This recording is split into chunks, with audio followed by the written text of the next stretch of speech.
जय हिंद प्यारे दोस्तों। आज की इस खूबसूरत वीडियो की शुरुआत इन पंक्तियों से करते हैं। काम करो ऐसा कि एक पहचान बन जाए, हर कदम चलो ऐसा कि निशान बन जाए। यहाँ ज़िंदगी तो हर कोई काट लेता है, ज़िंदगी जियो इस कदर की मिसाल बन जाए। तो चलिए दोस्तों, आज की इस वीडियो की शुरुआत करते हैं। आज जो हमने यहाँ पर टॉपिक लिया है, वैद्युत द्विध्रुव के कारण अक्षीय स्थिति पर तीव्रता। बहुत ही शानदार तरीके से और बहुत ही मज़ेदार तरीके से इस वीडियो को मैं बताने वाला हूँ।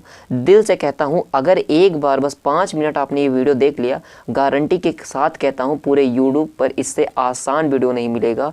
बस दिल से कह रहा हूँ, ये पूरा का पूरा जो निगमन है वो आराम से आप 5 मिनट में कर पाएंगे। तो चलिए वीडियो को शुरू करते हैं। सबसे पहले अगर आप इसके फिगर को बनाएंगे, वैद्युत द्विध्रुव के कारण अक्षीय स्थिति पर हमारे पास 3 स्थितियां होती हैं। एक अक्षीय होती है, एक निरक्षीय होती है, एक किसी भी बिंदु पर होती है। तो आज हम पहले वाले पर बात करते हैं कि अक्षीय स्थिति पर। तो अगर आप ध्यान देते हैं तो जो हम एक्स एक्सिस बनाते हैं इस तरीके से, इसको हम अक्षीय स्थिति कहते हैं। ठीक है, आज यहाँ पर हम एक वैद्युत द्विध्रुव का निर्माण करते हैं। देखिए, वैद्युत द्विध्रुव हम कैसे बनाते हैं। हम कहते हैं कि हमारे पास 2 आवेश होते हैं इस तरीके से, और दोनों विपरीत होते हैं। अगर एक प्लस क्यू आवेश है तो दूसरा माइनस क्यू आवेश होता है। ये दोनों आवेश एक दूसरे से अल्प दूरी पर स्थित होते हैं, और इस दूरी को हम कितना कहते हैं, 2L कहते हैं। इतना तो आपको समझ में आया होगा। ये हमारा वैद्युत द्विध्रुव बना।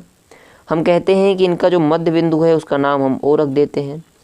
माइनस क्यू आवेश जो है ये बिंदु A पर है, प्लस क्यू आवेश बिंदु B पर है।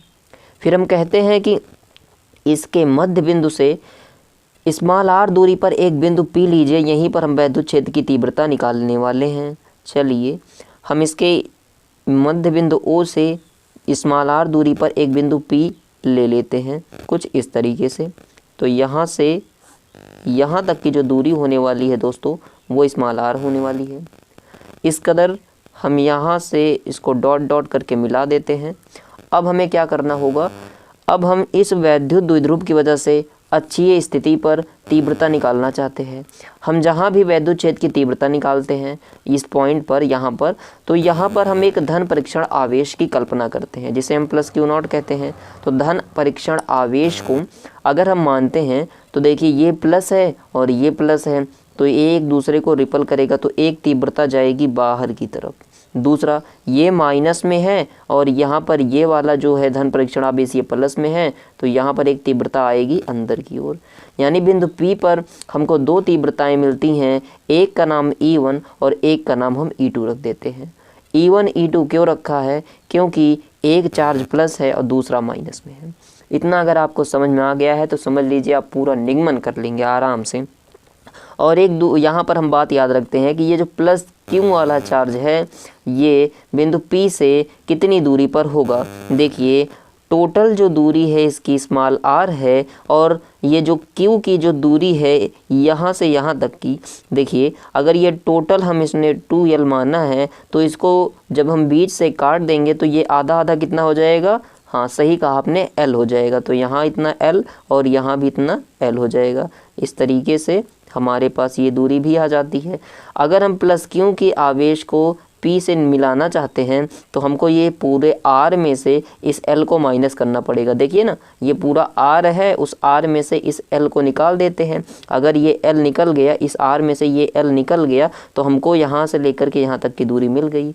तो प्लस क्यू वाले आवेश के लिए जो दूरी होने वाली है वो आपकी R माइनस L होने वाली है, और माइनस क्यू वाले आवेश के लिए R प्लस L होने वाली है। कैसे, देखिए माइनस क्यू आवेश यहाँ है और बिंदु P यहाँ है, तो यहाँ माइनस क्यू से P तक जाने के लिए देखिए आप पहले R चलेंगे, R चल के आप यहाँ पहुँचे, फिर उसके बाद ये इतना आप L चलेंगे, तो R प्लस L जो है इसकी दूरी हो जाएगी। ये अब आपको दिख रहा होगा। तो प्लस क्यू के लिए ये दूरी होगी और माइनस क्यू आवेश के लिए ये दूरी होगी।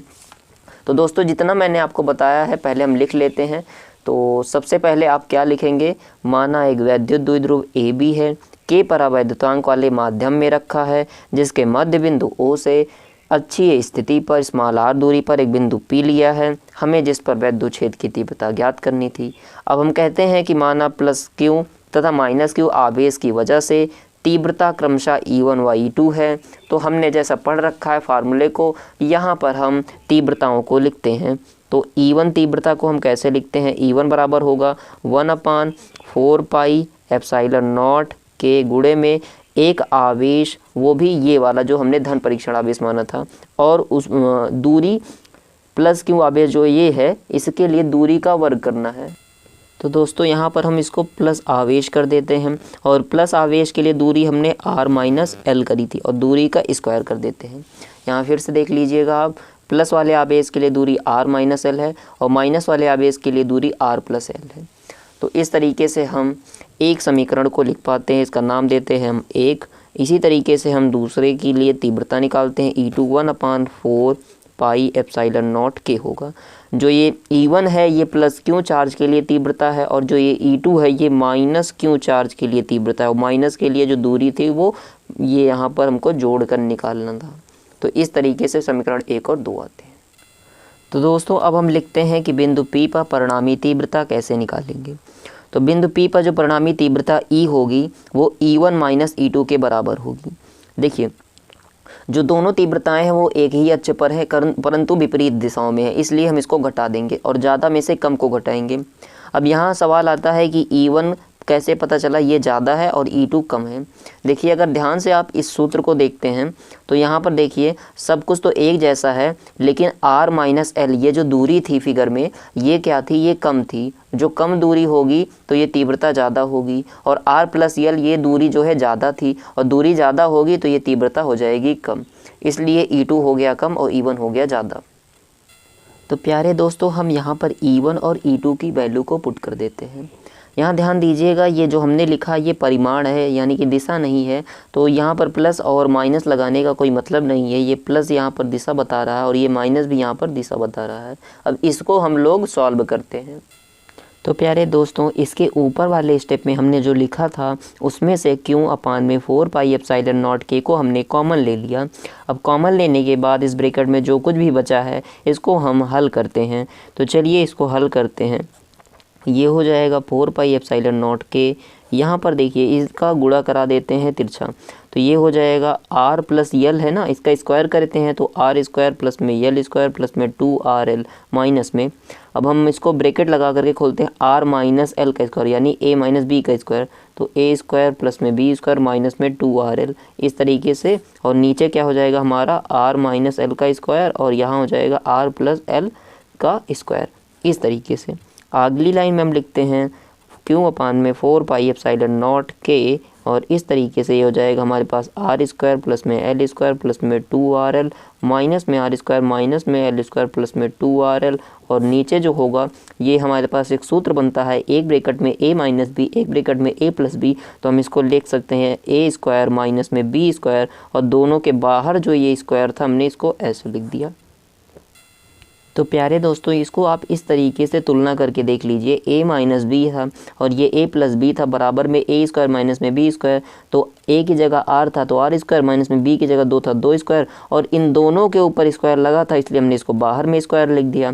अब देखिए यहाँ से r² से r² कट गया, l² से l² कट गया, ये 2 और 2 मिल करके 4 हो गया। इस तरीके से हम लिख देते हैं इसको 4 पाई एप्सिलॉन नॉट के, और यहाँ पर होगा 4rl अपान में r² माइनस में l² का होल स्क्वायर।